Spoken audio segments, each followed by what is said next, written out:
Bonjour à toutes et à tous, bienvenue dans ce nouveau tutoriel consacré à Lightroom. En effet, certains d'entre vous m'ont fait remarquer que je n'avais jamais traité des préférences dans Lightroom. Effectivement, j'en parle peut-être au fur et à mesure des différents tutoriels sur le module bibliothèque et sur le module développement, mais jamais je n'ai fait un tutoriel qui regroupait tout ça. Alors on peut fortement paramétrer et personnaliser Lightroom.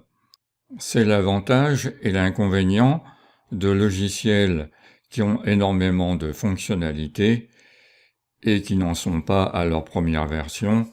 Il y a des paramètres dans tous les coins et c'est pas facile de s'y retrouver quelquefois. Alors je vais essayer de faire une série de tutoriels parce que je pourrais pas tout faire en un seul tutoriel, ce serait beaucoup trop long. Ces tutoriels vont vous permettre de paramétrer Lightroom à votre convenance, parce que c'est bien vous qui allez l'utiliser, et je vous donnerai aussi quelques conseils au niveau du choix des paramètres et des préférences. Alors les préférences se trouvent dans le menu Édition, Préférences, et vous voyez dans les préférences, on a tout un ensemble d'onglets qui contiennent beaucoup de paramètres. Alors, on va les voir les uns après les autres. On va essayer de tous les passer en revue. Mais aussi, je voudrais vous donner quelques paramètres pour paramétrer votre interface. Alors, le paramétrage de l'interface, on le trouve dans les préférences, mais on le trouve aussi ailleurs. Je vais vous indiquer comment faire pour avoir un Lightroom sur mesure à votre convenance en fonction de l'utilisation que vous en faites. Alors, sur l'affichage donc des vignettes, alors vous savez qu'on peut afficher par ici avec ces deux icônes, soit en mode grille, soit en mode loupe. Voilà. En mode grille, par défaut, vous avez ce type d'affichage avec des gros numéros qui indiquent donc le numéro d'index de votre photo. Alors c'est un peu voyant, c'est un peu grossier, et quand on passe la souris sur une vignette, alors question de terminologie, la petite photo, ça s'appelle une vignette, vous paramétrez par ici, par ce curseur, la taille des vignettes, voilà, vous la faites à votre convenance, en fonction de ce que vous voulez voir, et quand on passe la souris dans la partie grise, cette partie grise s'appelle une cellule. Donc une cellule contient des vignettes. Quand je suis sur une cellule, vous voyez apparaître des icônes qui vont me permettre donc ici de marquer ma photo. Vous connaissez les marqueurs, je les traités dans le module bibliothèque. Des flèches qui vous permettent de faire une rotation de votre photo.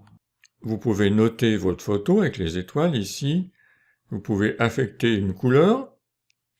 Et vous avez également l'étiquette, si vous avez des mots-clés, vous avez cette étiquette, ce petit icône qui apparaît sur votre vignette. Mais tout ça, vous pouvez le paramétrer un peu plus finement et autrement. Si j'appuie sur la touche J du clavier, voilà un autre style d'affichage, beaucoup plus complet d'ailleurs. Dans les cellules, on voit qu'il y a une partie supérieure et une partie inférieure. Toujours, si on passe dessus, on voit des icônes. Par contre, vous avez le numéro d'index qui s'affiche en plus petit, c'est largement suffisant. Le nom du fichier et son extension en dessous. JPEG ici. Et en dessous, vous avez la taille recadrée, donc la taille réelle de votre photo. Et puis pareil, quand on passe la souris sur une cellule, on peut marquer, on peut noter, on peut retourner la photo, on peut indiquer une couleur. Alors, si je refais J encore une fois au clavier, là j'ai un affichage des plus minimalistes, Alors j'ai plus que les cellules et les vignettes, et vous voyez, si je passe la souris, j'ai plus rien. Bon, là c'est un peu exagéré, vous me l'accorderez. Si je rappuie sur J, j'ai l'affichage par défaut, un peu plus complet. Si je rappuie sur J, j'ai un affichage un peu plus complet, et si je rappuie sur J, j'ai plus rien. Donc on va voir comment paramétrer cet affichage, très précisément, et vous allez voir que c'est impressionnant même. Il faut aller pour ce faire dans le menu affichage et choisir option d'affichage ou bien raccourci clavier CTRL-J pour Windows ou Command-J pour Mac. Alors nous allons voir toutes ces options. Alors, il y a deux onglets, soit le mode gris, soit le mode loupe. Donc on va d'abord s'occuper du mode grille. Première option, afficher les extras de la grille. Alors on va la décocher pour voir ce que ça donne. Et là vous voyez, on a beaucoup moins d'options. On n'a plus la possibilité d'avoir des icônes sur les cellules. On n'a pas la possibilité d'avoir des cellules réduites, enfin les extras des cellules réduites, c'est-à-dire les numéros d'index, etc. Et idem pour les cellules agrandies. On ne peut donc pas afficher les éléments cliquables au passage de la souris. Vous voyez, il nous reste seulement les possibilités de faire des rotations de notre image. On peut colorer les cellules de la grille avec les couleurs du libellé. Ça, ce sont les libellés de couleurs. Alors, ce qu'on va faire, je vais colorer deux cellules. Ce sera plus simple, comme ça vous allez voir. Voilà, donc celle-ci par exemple, je vais appliquer une couleur. Donc c'est les couleurs qu'on a en bas, hein, qu'on utilise pour marquer certaines photos. Je vais le faire en jaune. Et celle d'à côté, je vais la colorer en rouge. Voilà. Je reviens sur mes options d'affichage, CTRL-J. On n'affiche pas les extras. On peut colorer avec 20% par défaut. Je trouve que c'est un peu faible personnellement, moi je mets un petit peu plus. 30%, voire même 40%. 40% c'est bien parce qu'on voit bien les cellules qui sont colorées, ça attire bien l'œil. 20% c'est juste, à mon goût. Hein. Là, encore une fois, tout ça, vous le réglez à votre goût. Hein. Ensuite, vous avez la possibilité d'afficher ou pas les infobulles d'information sur les images. Donc c'est celle-ci, hein. On se positionne sur l'image, on a les précisions, et également sur la seule icône qui reste. Voilà, donc là, pas très intéressant, hein, sans les extras, on a très peu de possibilités. Personnellement, ça ne me satisfait pas. J'aimerais un petit peu plus de choses. Alors, on va afficher les extras de la grille. Et là, j'ai deux possibilités. Soit je travaille avec des cellules réduites, soit je travaille avec les cellules agrandies. Alors, le raccourci clavier, c'est le fameux J que je vous avais indiqué. J, cellule réduite, J, cellule agrandie, J, rien du tout. Vous vous souvenez de ça? Donc, sur les cellules réduites, on a beaucoup plus de possibilités. On a donc les mêmes options que je vous ai indiquées tout à l'heure. Alors, nous avons la possibilité d'afficher ou pas les éléments cliquables au passage de la souris seulement. Alors, là c'est activé, la case est cochée. Vous voyez, quand je passe la souris sur une cellule, je vois apparaître les éléments cliquables. On va voir plus loin comment on peut sélectionner ou pas ces éléments cliquables. Vous allez voir que c'est vraiment très complet, cette histoire d'affichage. Moi, je préfère qu'il soit affiché en permanence, et pas au passage de la souris. Ça m'énerve un peu d'avoir à passer la souris dessus pour les voir. Mais bon, chacun, encore une fois, chacun fait comme il veut. Ensuite, les icônes de la cellule, donc ce sont ces fameux éléments cliquables. Les marqueurs, je peux les afficher ou pas, c'est le petit drapeau. Alors je vous renvoie à mon tutoriel sur le tri de vos photos dans le module bibliothèque et vous verrez exactement à quoi cela sert. Alors je peux l'afficher ou pas. Vous voyez le petit drapeau, on va l'afficher. Personnellement, je ne m'en sers pas en mode gris. Quand je note des photos, je le fais soit par des raccourcis clavier, soit par les notes en bas dans la barre d'outils de notation. Mais bon, autant le laisser, ça peut quelquefois rendre service, certainement. On peut afficher ou pas les badges qui sont dans la vignette. Vous voyez, vous savez, ce sont des badges qui vous indiquent si vous avez des mots-clés. C'est le cas là. Si vous avez développé votre photo, si vous l'avez recadré, il y en a toute une série comme ça. Bon, je crois que c'est mieux de les afficher. Et les marqueurs de collection rapide, c'est ce fameux marqueur. Alors attendez, je l'ai enlevé là. Voilà, ça vous permet donc de sélectionner votre photo pour la collection rapide. Là encore, je vous renvoie sur mon tutoriel sur les collections dans le module bibliothèque. Alors, je préfère ne pas le sélectionner par là, moi personnellement, ça m'embête un peu.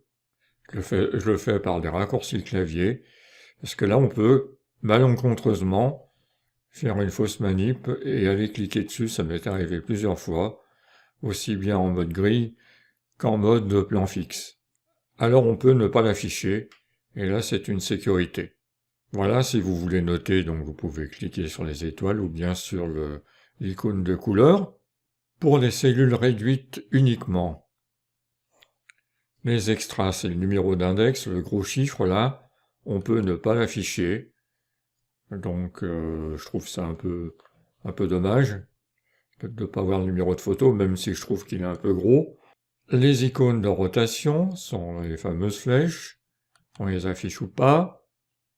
Le libellé supérieur, alors là vous avez la possibilité de l'afficher ou pas, en cochant ou en décochant la case à cocher.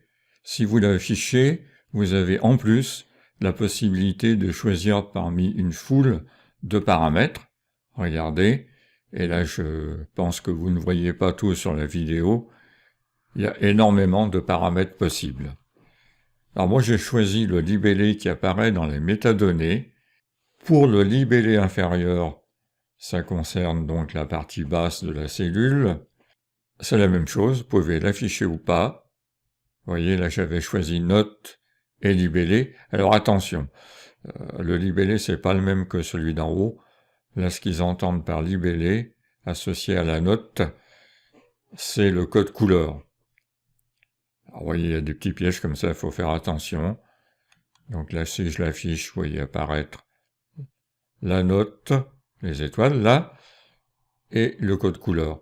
Si je mets que la note, voilà, vous voyez, j'ai plus le code couleur. Donc le libellé, dans ce cas-là, c'est bien le code couleur. Alors faut faire attention au vocabulaire, il y a des petits pièges comme ça. Donc ça tombe bien, j'ai pas fait exprès, mais ça tombe bien que j'ai choisi cet exemple pour vous montrer de bien faire attention. Voilà, alors pourquoi j'affiche le libellé, je vais vous montrer. Pour ce faire, je vais quitter les paramètres d'affichage et je vais créer une copie virtuelle d'une photo. Par exemple celle-ci. Voilà. Là, je vous renvoie à mon tutoriel sur les copies virtuelles. Voilà. Et puis imaginons que sur cette copie virtuelle, je vais pas le faire. Si je le fais rapidement, allons-y. Développement. Je fais un développement particulier. Je vais la passer en noir et blanc. Ça, ce sera visible. Voilà. Et c'est rapide. Et je vais indiquer la raison de ma copie virtuelle. Pourquoi j'ai fait une copie virtuelle et ce qu'elle contient. Je vais dans les métadonnées de la bibliothèque et dans le libellé, vous voyez qui se trouve ici, en dessous de la note et au-dessus du titre, je vais mettre noir et blanc. plutôt mettre version noir et blanc, comme ça, ce sera encore plus clair. Voilà. Et vous voyez apparaître le libellé dans la partie supérieure, c'est bien ce que je voulais, noir et blanc. Voilà la raison de mon choix pour libellé. Bon, c'est un choix personnel, à vous de faire vos choix personnels également. Ça peut être intéressant, vous voyez, en fait. Alors, on va refermer le métadonnées. Je reviens par CTRL-J dans mes options d'affichage. Et là, nous avons fini tous les extras d'une cellule réduite. Ça veut dire que chaque fois que je vais afficher ma grille en mode cellule réduite, j'aurai ces informations. Alors, passons maintenant aux extras en mode cellule agrandie. Je choisis cellule agrandie. Donc j'ai des parties communes, tout le haut des paramètres, les options, les icônes, c'est pareil. Par contre, j'ai des paramètres spécifiques aux cellules agrandies. Alors on trouve un petit peu les mêmes choses, mais là vous voyez, j'ai en plus de la cellule un en-tête, ici. Alors on va essayer de ne pas cliquer dessus, et un pied de page. C'est un peu plus complet. Et là, vous avez des choix pour les libellés d'en-tête, il y en a 4. Ouais, c'est même beaucoup plus complet. Là, par défaut, il y a le numéro d'index qui est indiqué ici, le nom du fichier plus le nom de la copie. Vous voyez le nom du fichier d'origine, un peu compliqué. Et pour la copie, il rajoute copie. La taille les dimensions de mon image recadrée et l'extension du fichier. Alors, je peux personnaliser tout ça avec les 4 paramètres, mais pareil, là, vous voyez, pour chacun des paramètres, j'ai le choix entre une foultitude de possibilités. Alors, le numéro d'index, je vais peut-être le laisser. Le nom du fichier plus la copie, ça m'intéresserait, mais à condition d'avoir l'extension aussi avec. Alors, pour ce faire, il faut que j'aille dans le nom du fichier et le nom de la copie, je pense. Si mes souvenirs sont exacts. Oui, voilà. Vous voyez, là, j'ai le nom du fichier avec l'extension et le nom de la copie. Ce qui fait qu'à la place de l'extension, en dessous, je peux mettre autre chose. Et notamment, je vous le donne en 1000, mon fameux libellé pour les copies virtuelles. Vous voyez, voilà, c'est un choix personnel. Mais vous avez beaucoup plus de possibilités dans les cellules agrandies. On peut afficher ou pas le pied de page. Vous voyez, là, je l'ai enlevé. Là, je l'affiche. Et si je l'affiche, je peux inclure le libellé de couleur ou pas, ce fameux libellé de couleur, et inclure ou pas les boutons de rotation. Mais par défaut, dans le pied de page, il y a toujours la note. Voilà, on a fait le tour un petit peu du mode grille, et là j'ai bien personnalisé ma version cellule réduite et ma version cellule agrandie. Si j'appuie sur J, là, vous vous souvenez, on n'a plus rien, on a la version minimaliste. Je rappuie sur J, on a la version cellule réduite, personnalisée par mes soins. Vous aurez la même chose avec vos paramètres à vous, et la version cellule agrandie, que je préfère nettement, personnalisée également en fonction de mes consignes. Je reviens sur mes options d'affichage car nous n'avons pas fini. Je fais CTRL-J et là on va s'occuper d'une mode loop. Et là en mode loop c'est un petit peu différent. On a 2 groupes d'informations qu'on va afficher ou pas. Alors vous voyez, avec la case à cocher, j'affiche ou pas les informations. On va les afficher là pour la démonstration. Pour le groupe d'informations 1, oui, alors c'est tout simple, hein, ça se comprend tout seul même. Je choisis d'afficher le nom du fichier et le nom de la copie. La date et l'heure de capture de la photo, ça peut être intéressant, mais pareil, hein, je ne vous fais pas la démonstration, pour chacun des paramètres, j'ai plein de possibilités. Ce sont les mêmes possibilités, hein. Et puis, les dimensions recadrées de la photo. Je crois que c'est important d'avoir tout ça. Alors, vous pouvez choisir, si vous n'affichez pas systématiquement l'incrustation, de l'afficher rapidement au changement de photo. C'est-à-dire quand vous allez changer de photo, voyez, un petit peu pendant quelques secondes, il va vous afficher ces informations. Il y a une autre possibilité, on ne les affiche pas, c'est de les afficher en maintenant la touche I enfoncée. Je vais vous montrer. Voilà, je sors pour le faire, hein. J'appuie sur la touche I. Vous voyez, j'avais choisi de ne pas les afficher, mais la touche I force l'affichage. Si je rappuie une fois sur la touche I, j'affiche mon deuxième groupe d'informations. Et si je rappuie une troisième fois, je n'ai plus rien. Alors je préfère ce mode d'affichage, personnellement. Pourquoi? Parce que quand on l'affiche rapidement au changement de photo, on n'a pas toujours le temps de le lire, on ne le fait pas toujours, on n'a pas envie de le lire, on n'en a pas besoin. Je préfère l'afficher uniquement quand j'en ai besoin. Si on l'affiche systématiquement, au bout d'un moment, ça va gêner la lecture de la photo. Voilà, c'est ma position personnelle sur ces paramètres. Et pour le deuxième groupe d'infos, eh ben, j'ai choisi le nom du fichier plus le nom de la copie, pareil, l'exposition et l'ISO, c'est-à-dire tous les paramètres d'exposition de la photo, hein, l'ouverture, la vitesse et la sensibilité. Et puis les paramètres de l'objectif. Ça me paraît pertinent. Ce sont en fait les choix par défaut. Vous voyez, si je change de choix, vous voyez, le bouton par défaut réapparaît et je peux revenir au choix par défaut. Voilà, pareil, on peut aussi, comme le premier groupe, hein, les afficher ou pas, mais c'est groupé. C'est soit on affiche les deux groupes d'informations, soit on les affiche pas. Voilà, donc je vais revenir à mes paramètres personnels. Et puis, dans Général, vous avez la possibilité d'afficher ou pas un message lors du chargement ou du rendu des photos. Alors ça, c'est la barre de progression qui s'affiche lorsque vous chargez une photo. Je vous conseille de l'afficher, parce que c'est quand même bien de savoir quand on va pouvoir accéder à sa photo. Et les deux autres paramètres, ça concerne les vidéos. Personnellement, je n'en fais pas. Et donc, vous avez, si vous avez des vidéos, la possibilité d'afficher le numéro d'image et la durée, et de faire la lecture de la vidéo en qualité minimale.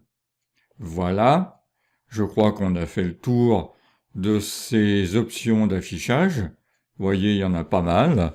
C'est très souple, il y a des choses à savoir, et on voit qu'on peut particulièrement personnaliser l'affichage de ces images. Ensuite, nous allons terminer cette première partie du tutoriel sur la personnalisation de Lightroom et sur ses différents paramètres en personnalisant les panneaux de gauche, de droite et la barre du haut. Alors c'est très simple, il suffit de faire un clic droit sur le panneau de gauche et là on affiche ou pas les panneaux que l'on souhaite voir ou ne pas voir. Notamment, je n'utilise jamais les services de publication, donc c'est pas la peine d'encombrer mon écran en l'affichant. Je le supprime, enfin je supprime l'affichage, hein. Je ne supprime pas totalement, je pourrais le rétablir quand je voudrais, et là on va tout réduire. Vous voyez, j'ai plus que catalogue, dossier et collection, ça correspond bien à mes habitudes de travail. Pour le panneau de droite, je vais faire la même chose, avec notamment développement rapide. Je l'utilise jamais. D'ailleurs, je vous conseille pas de l'utiliser.